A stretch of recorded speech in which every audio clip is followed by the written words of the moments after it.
విశాఖలో నిత్య పెళ్లికొడుకుపై మూడో భార్య కలెక్టర్కు ఫిర్యాదు చేసింది. 4 పెళ్లిళ్లు చేసుకుని తనని మోసం చేశాడు అంటూ ఆవేదన వ్యక్తం చేసింది. అడిగితే తనను చంపేస్తానని బెదిరిస్తున్నాడని వాపోయింది. తనకు న్యాయం చేయాలి అని కలెక్టర్ను వేడుకుంటోంది ఆ మూడో భార్య.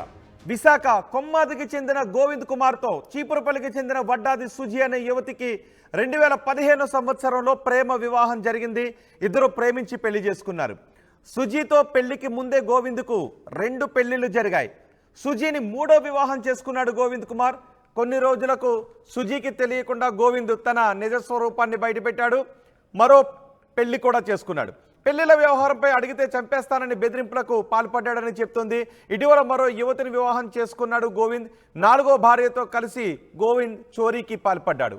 మనోడికి పెళ్లిళ్ళు మాత్రమే కాదు, చోర కళ కూడా ఉంది అని చెప్తోంది. పోలీసులకు పట్టుబట్టడంతో ఈ 4వ పెళ్లి వ్యవహారం బయటకు వచ్చింది. దీంతో సుజీ నిలదీసింది. నిలదీసిన సుజీపై దాడికి పాల్పడ్డాడు గోవింద్ కుమార్పై పోలీసులకు ఫిర్యాదు చేసింది సుజీ. అరెస్ట్ చేసి జైలుకు పంపించారు పోలీసులు. తనకు మెంటల్ ఉందని హాస్పిటల్లో ట్రీట్మెంట్ తీసుకున్నాడని సుజీ ఆరోపిస్తోంది. తనకు న్యాయం చేయాలని కలెక్టర్ను కోరుతోంది సుజీ.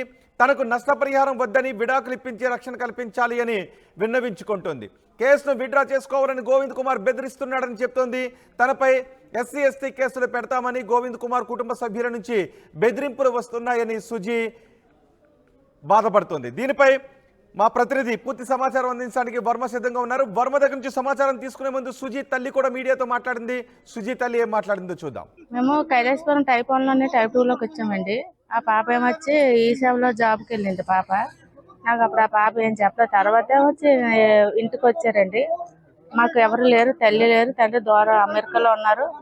మా నాన్న రెడ్డిలు సిఎస్ఎఫ్ క్యాంప్లో ఉన్నారు. ఎక్కడ మా అమ్మ రాజులు అని చెప్పారండి. మాకు ఇంత అందుబాటులో ఎవరు లేరు, నాకు ఎవరు పెళ్లి పెడాక అవ్వలేదు, నేను మీ అమ్మాయి చాలా అంత ఇష్టపడ్డాను, పెళ్లి చేసుకుంటాను అన్నారండి ఆయన.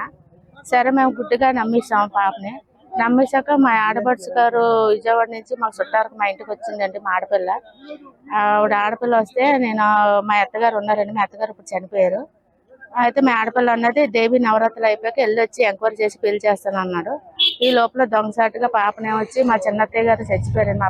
మా చిన్నత్తయ్య గారు మా ఆయనలో చిన్నన్న గారి భార్య చచ్చిపోయిన సమయంలోనే తీసుకెళ్ళి ఇంకా ఆవిడ కారం కాడ అవ్వలేదు. ఈయన తీసుకుపోయి ఏం చెప్పాడు ఏం చేశాడు హిమాచలాన్ని పెళ్లి చేసుకొచ్చారండి. అప్పుడు మా అమ్మగారు మా పెద్ద పాపని పంపించానండి. ఇలాగ తీసుకొని పెళ్లి చేసుకుంటున్నారు, మీరైనా వెళ్ళండి, అతను వంకన ఎవరు రాలేదండి.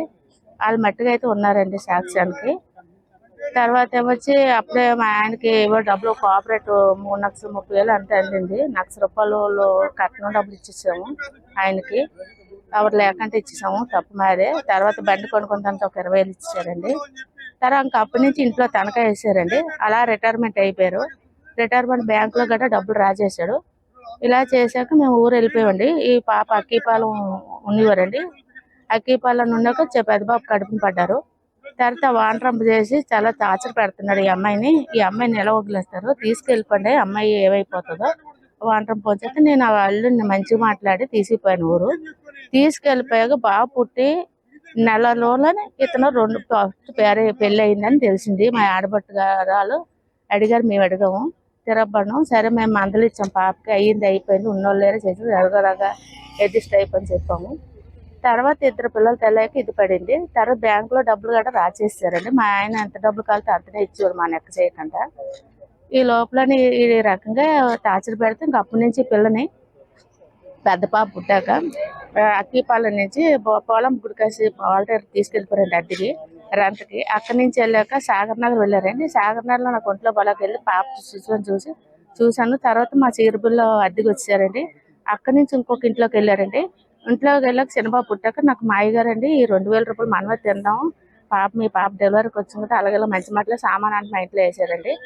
అప్పుడప్పుడు రావడం ఇలాగే సూటీలు. ఒక బండి అవులతో తెలియని సైడ్ బిగింగ్ ఒక బండి మా ఊర్లో ఎక్కడ తలకి ఉన్నారు ఇద్దరు. ఒకరు 10,000 కట్టాలి, ఒకరికి ₹1,00,000 ఇవ్వాలండి. ఇంతవరకు 9 సంవత్సరాలు పెట్టి పిల్లలిద్దరిని ఆ పిల్లల్ని కాపాడుకుంటున్నానండి. సంవత్సరం వదిలేసాక వెళ్ళిపోయాక మరి ఎక్కడికి వెళ్ళాడో తెలియదండి. తర్వాత పెళ్లి చేసుకున్నాడని తెలిసింది. పాప బ్యూటిషియన్ నేర్చుకుని షాప్ పెట్టుకుంది. పాపకు సపోర్ట్గా మేము నుంచుకుని పాప షాప్లోని 1 గంట టైంలోని వచ్చేసి సెల్లును తులం చేను ఒట్టుకుపోయి గుద్దీసి మెడంతా కోసిపోయేలా చేస్తే అప్పుడు పరవాట తీసి పెట్టామండి. మళ్ళీ అదే 12వ తారీఖున అదే నెలలో ఉంది 11వ తారీఖు మళ్ళీ 12వ తారీఖుని రాడ్డుతో పాప బీటీ ఫామ్ కట్టేస్తే కింద షాప్ అయిన దేబెట్టి అని నాకు భయం వేస్తుందంటే ఇంటి దగ్గర దింపారండి.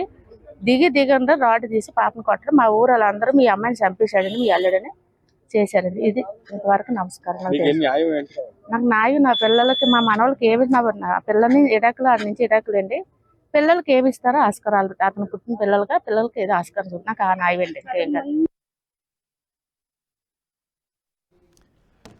తమకు విడాకులు ఇప్పించి న్యాయం చేయాలి అని కోరుకుంటుందామే. దీనిపై మరింత సమాచారం మా ప్రతినిధి వర్మ అందిస్తారు. వర్మ, కలెక్టర్ ఏ విధంగా రియాక్ట్ అవుతున్నారు ఈ కేసు పైన? ఎటువంటి ఆదేశాలు జారీ చేస్తున్నారు? 4 పెళ్లిళ్ళు చేసుకున్నాడు, పైగా దొంగతనాలు కూడా చేస్తున్నాడు, తనను చంపేస్తానని బెదిరిస్తున్నాడు అంటూ వాపోతుందామే. రోహిత్, మనం ప్రధానంగా చూసుకోవచ్చు విజయకృష్ణన్ ఎవరైతే ఉన్నారో అనకాపల్లి జిల్లా కలెక్టర్ని కలిసి సుజీ 2014లో ప్రేమించి ప్రేమ పేరుతోటి ట్రాప్ చేశాడు ఈ గోవింద్ కుమార్. 2014లో లవ్ ట్రాప్ చేసిన తర్వాత 2015లో ఇంటి నుంచి తీసుకుపోయి బలవంతంగా కులాంతర వివాహం అని సౌజీ తల్లిదండ్రులు అంగీకరించకపోవడంతోనే ఇంట్లోంచి తీసుకువెళ్ళిపోయి బలవంతంగా పెళ్లి చేసుకున్నాడు. ఆ పెళ్లి చేసుకున్న తర్వాత ఒక కొడుకు పుట్టిన తర్వాత అంటే 2018లో ఈ విషయం ఇతను ఇంటికి రాకపోవడం, దాని మీద అనుమానాలు వచ్చి ఈ సౌజీ అసలు ఏం చేస్తూ ఉన్నాడు, ఇంటి దగ్గర లేకుండా ఇతను ఏం చేస్తూ ఉన్నాడు అని ఒక ఎంక్వైరీ చేసుకుంటూ వెళ్ళడంతోనే ఆల్రెడీ ఇతను 2 పెళ్ళిళ్ళు చేసుకున్నాడు. ఆ 2 పెళ్ళిళ్ళు చేసుకున్న విషయాన్ని తనకు చెప్పకుండా ప్రేమ పేరుతోటి మోసగించి పెళ్లి చేసుకున్నాడని ఆమె నిలదీసినప్పటి నుంచి కూడా ఈ వ్యవహారం ముదిరిపోయింది. ఈవిడ మీద హెరాస్మెంట్ పెరిగిపోయింది. ఈ పిల్లవాడు పుట్టిన తర్వాత మరింత అతని వైఖరిలో మరింత మార్పు వచ్చింది. ఎట్టి పరిస్థితుల్లోని సరే నాకు తెలియకుండా 2 పెళ్ళిళ్ళు విడాకులు ఇవ్వకుండా నన్ను పెళ్లి చేసుకున్నందుకు నిన్ను జైల్లో పెట్టిస్తాను, పోలీస్ స్టేషన్కి రప్పిస్తానని కూడా హెచ్చరించి ఎప్పుడైతే కంప్లైంట్ చేసిందో ఆ కంప్లైంట్ చేసినప్పటి నుంచి కూడా ఈ మీద హత్యా ప్రయత్నం చేశాడు. కేసుని వాపసు తీసుకోమంటూ పదే హెచ్చరించాడు. ఈ నేపథ్యంలో సుజీ ఎవరైతే ఉందో ప్రేమించి పెళ్లి చేసుకున్న ఈ సుజీ గోవింద్ కుమార్ మీద కంప్లైంట్ చేసింది. ఆ కంప్లైంట్ నేపథ్యంలోనే అప్పటి నుంచి కూడా ఆవిడ మీద హెరాస్మెంట్ అయిపోయింది. ఈ నేపథ్యంలో మొత్తం పోలీస్ కంప్లైంట్ మీద 498A కేసు నమోదయ్యింది. పోలీస్ స్టేషన్లో వేసిన తర్వాత అతని తల్లిదండ్రుల్ని అతని బంధుమిత్రుల్ని అలాగే ఈ గోవింద్ కుమార్ను కూడా రిమాండ్కి పంపించారు. రిమాండ్కి అయ్యి వచ్చిన తర్వాత మొత్తం ఏదైతే ఉందో ఈవిడ స్వగ్రామం ఈ సౌజీ స్వగ్రామం అది పరవాడ మండలంలోని వాడ చీపురుపల్లిలో ఉండే ఈయన తండ్రి ఇక్కడ విశాఖపట్నంలో పోర్టు ట్రస్ట్లో పనిచేస్తూ ఉండేవాడు. అప్పుడే ఆయన రిటైర్ అవడంతోనే ఆ రిటైర్మెంట్ బెనిఫిట్స్ అన్నీ కూడా చూడడం స్వయంగా చూశాడు ఈ గోవింద్ కుమార్. నాకు కట్న కానుకల రూపంలో ఎంతో కొంత ముట్ట చెప్పాలంటే కూడా వేధింపులు మొదలెట్టాడు.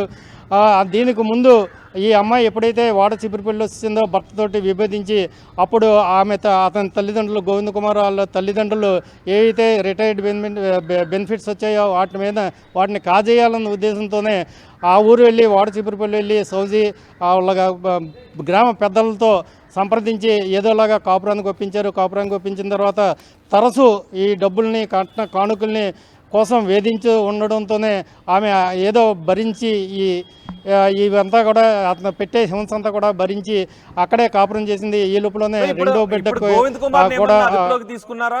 గోవింద్ కుమార్ ఆల్రెడీ ఒక దొంగతనం చేస్తూ దొరికాడు. ఆ దొంగతనం చేస్తూ దొరికిన సమయంలోనే 4వ పెళ్లి విషయం బయటకు వచ్చిందని చెప్తుంది కదా. ఇది ఇప్పుడు ఎప్పుడైతే ఆమె 2వసారి కాపురానికి వచ్చి ఆ కొమ్మాది ఇది విశాఖ శివారు కొమ్మాదిలో ఈ గోవింద్ కుమార్ స్వస్థలం అది అక్కడ ఉండగానే ఒకసారి ఇతను మళ్ళీ సడన్గా 2 సంవత్సరాల పాటు కనిపించకుండా పోయాడు. భర్త కనిపించకపోయినప్పటికీ కూడా ఆ కొమ్మాదిలోనే ఆ భర్త స్వగృహంలోనే ఉంటూ ఉండేది.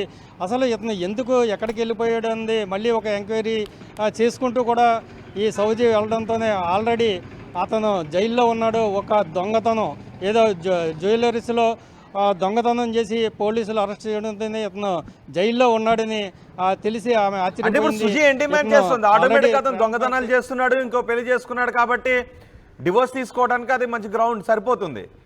సుజీ ఇంకేం డిమాండ్ చేస్తుంది? మనం ప్రధానంగా ఎప్పుడైతే రెండోసారి కొమ్మాది ఈ సౌజీ కాపురానికి వచ్చిందో భర్త ఇంట్లోనే ఉండేటప్పుడే అతను ఎస్కేప్ అయ్యాడు. ఎక్కడికి వెళ్ళిపోయాడని కూడా సమాచారం లేదు. అతను ఈ టైంలోనే అతను ఈ జ్యువెలర్స్ కేసులో అరెస్ట్ అయ్యి అతను జైలుకి వెళ్ళాడు. ఇతను జైల్లో ఉన్నాడన్న సంగతి కూడా సౌజీకి తెలియదు. అతను 2 సంవత్సరాల తర్వాత మళ్ళీ కనిపించడంతోనే ఎక్కడికి వెళ్ళాడు ఏంటి అంది ఎంక్వైరీ చేయడంతోనే ఆల్రెడీ ఆ జైల్లో కలిసిన లేకపోతే దొంగతనాల కేసుల్లో కలిసిన ఒక అమ్మాయి ఎవరైతే ఉందో సోనాలి దాస్, ఆ సోనాలి దాస్ని మళ్ళీ పెళ్లి చేసుకున్నాడు అన్న సంగతి అప్పుడు ఎప్పుడైతే తెలిసిందో అప్పుడు మళ్ళీ కొమ్మాది పోలీస్ స్టేషన్లో నా భర్త మళ్ళీ నన్ను మోసం చేసి 4వ పెళ్లి చేసుకున్నాడని కంప్లైంట్ చేసింది. ఈ నేపథ్యంలోనే మొత్తం ఆగ్రహోద్గరుడైన మొత్తం ఇతను ఆ సుజీ మీద దాడికి దిగాడు, హత్యాయత్నం చేశాడు. ఈ నేపథ్యంలోనే అతను నాకు మనస్తమితం లేదు అన్న వంక చూపించి అతను బెయిల్ మీద మళ్ళీ వచ్చాడు. ఇప్పటికీ కూడా మళ్ళీ బెదిరిస్తున్నాడు.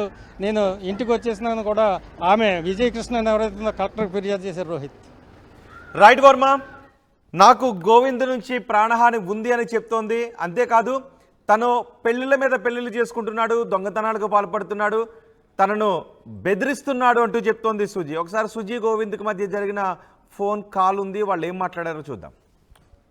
భయపడి ఫోన్ ఎత్తట్లేదు అంటే ఫోన్ ఎత్తాలి కదా, అందరికీ లెసన్ ఉంది, ఏం కంగారు పడిపోకండి. ఇది నేను ఎవడో అనుకున్నాను, మీరు స్టేషన్లు ఎట్టండి, జైలు ఎట్టి జీవితకార శిక్ష అనుభవించిన ఏదో ఒక రోజు బయటకు వస్తాను, ఆ రోజే నేను వదలను.